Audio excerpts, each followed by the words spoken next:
जब ओवैसी ने फाड़ दिया वक्फ बोर्ड संशोधन बिल जो लाया जा रहा है उसके पन्नों को संसद में। जी हाँ, क्या कहा ओवैसी ने, हम आपको बताते हैं। ओवैसी ने कहा, मैं गांधी की तरह इस कानून को फाड़ता हूँ, ये अनकॉन्स्टिट्यूशनल है। इस देश में झगड़े पैदा करने का काम बीजेपी करना चाहती है मंदिर और मस्जिद के नाम पर। आपको बता दें, देश में वक्फ बोर्ड संशोधन बिल को लोकसभा से पास किया जा चुका है और ये बिल जल्द ही बदल सकता है कानून में। जिसके बाद ओवैसी उतर आए विरोध में और उन्होंने फाड़ दिया वक्फ बोर्ड संशोधन बिल के पन्नों को पूरे संसद के सामने। इसके बाद जेपीसी के अध्यक्ष यानी कि ज्वाइंट पार्लियामेंट्री कमेटी के जो अध्यक्ष थे जगदम्बिका पाल, उन्होंने ओवैसी को दिया करारा जवाब और उन्होंने कहा कि ओवैसी बता रहे हैं कि ये बिल अनकॉन्स्टिट्यूशन है, जबकि ओवैसी ने इस विधेयक को फाड़कर खुद असंवैधानिक काम किया है। जी हाँ, ओवैसी के द्वारा फाड़ा गया इस बिल को संसद के सामने उनका कहना है कि जो वक्फ बोर्ड अमेंडमेंट बिल लाया जा रहा है ये अनकॉन्स्टिट्यूशनल है। आपको बता दें, वक्फ बोर्ड अमेंडमेंट बिल में सबसे प्रमुख सेक्शन जो था वो सेक्शन 40 था, जिसे इस अमेंडमेंट के बाद हम कह सकते हैं कि खत्म कर दिया जाएगा। ऐसा क्या था इस सेक्शन 40 में, हम आपको बताते हैं। सेक्शन 40 के तहत वक्फ बोर्ड अगर किसी भी संपत्ति को वक्फ की संपत्ति घोषित कर देता था तो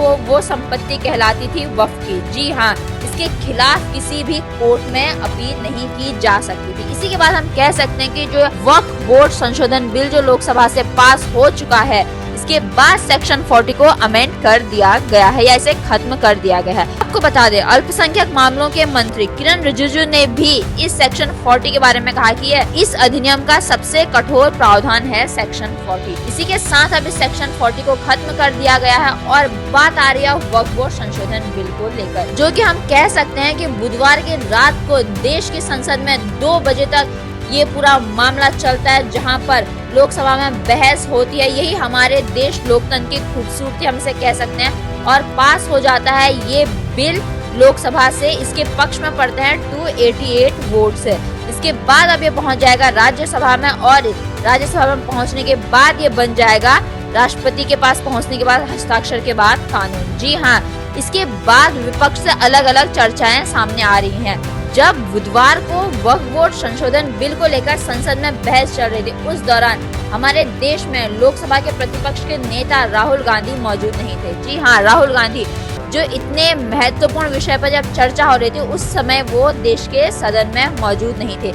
इसी के साथ विपक्ष हम कह सकते हैं कि अलग अलग प्रतिक्रियाएं सामने आ रही है कि अधिकतर विपक्ष जो है वो वक्फ बोर्ड के हमें विरोध में नजर आता है। परंतु हम इसी के साथ गौर करते हैं वक्फ बोर्ड को लेकर। आपको बता दें, वक्फ बोर्ड अगर किसी भी संपत्ति को कह देता था कि वो वक्फ की संपत्ति है तो वो संपत्ति वक्फ की हो जाती थी। जी हाँ, हमने कुछ समय पहले खबरें सुनी थी जब वक्फ बोर्ड ने कई पुराने मंदिरों को अपना करार दे दिया था और कहा था कि वक्फ की संपत्ति है।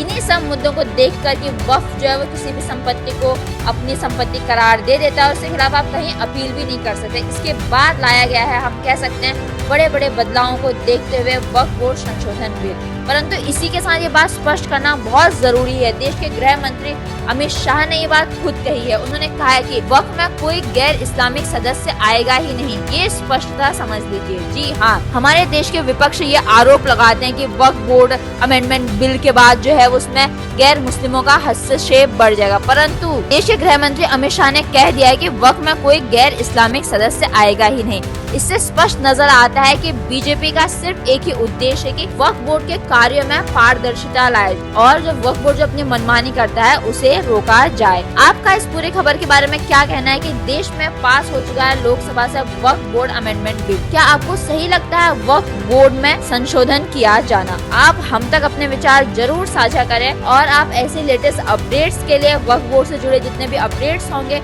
आप बने रहिए आवाज नए भारत के साथ और सब्सक्राइब करें आवाज नए भारत को। आप सभी का बहुत बहुत धन्यवाद।